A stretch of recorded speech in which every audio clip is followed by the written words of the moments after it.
Hi everybody, my name is Satinder Pal Singh and today I'll be focusing on a lesson plan of Year 8 which focuses on cells as the basic units of life.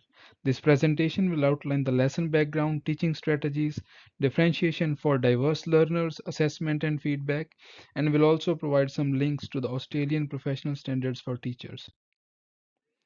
So about the lesson background, the lesson addresses curriculum from ACSSU 49, which states that cells are the basic units of living things. It also aligns with the NSW syllabus.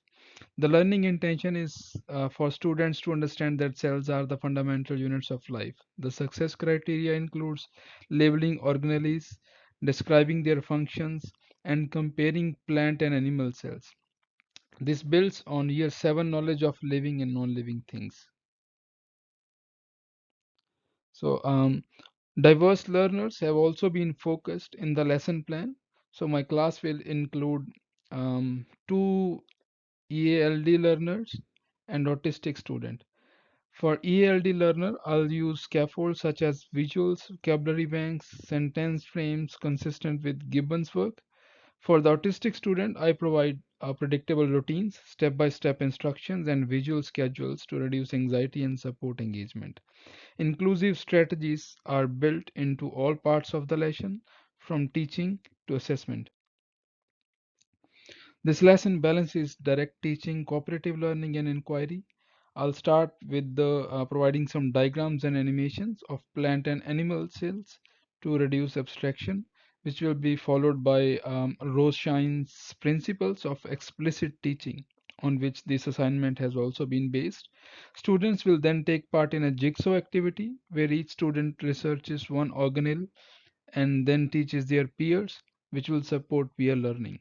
Johnson highlights that cooperative learning enhances achievement and engagement. Finally, students will be able to observe real plant and animal cells. Differentiation.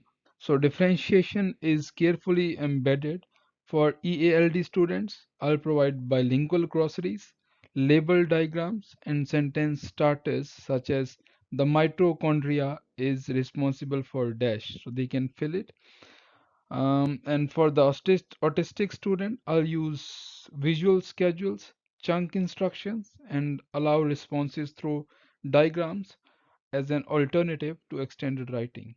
For the whole class, I'll use universal design for learning, which will provide multiple pathways to access content and express understanding of the content. There will be assessment and feedback in the lesson as well. So the assessment for learning is central to the lesson. I'll use questioning at the start to check understanding, previous observation checklist during the jigsaw, and exit tickets at the end where students label an organelle and compare plant and animal cells. Feedback is immediate and very specific, which will include both verbal and written activities. Haiti and Timberley stress the power of feedback in moving learning forward. For ELD students, feedback focuses on reinforcing vocabulary, while for the autistic student, the feedback is private and encouraging. So the curriculum content comes directly from ACSSU 149, which is a part of Australian curriculum, which states that cells are the basic units of living things with specified structures and functions. It also aligns with NSW syllabus, which states that cells links structure and function to survival. Students will learn to identify organelles, describe their roles, and explain similarities and differences between plant and animal cells. The content is supported by authoritative resources such as Rees, Campbell Biology. Some APST links are also provided. The lesson demonstrates clear links to these standards, such as standard 1.5 is met through tailored differentiation for EALD and autistic learners. Standard 2.6 is addressed by integrating ICT, including animation and digital microscopes, while the third one, Standard 5.2, is also addressed through targeted feedbacks to students, which is both immediate and constructive. At last, conclusion. In conclusion, the lesson sequence builds from explicit teaching to cooperative learning and inquiry before strengthening with an exit ticket. Each stage uses evidence-based strategies to enhance student engagement and understanding. Differentiation and inclusive pedagogy ensure that all students can participate, while formative assessment and feedback provide continuous support for progress.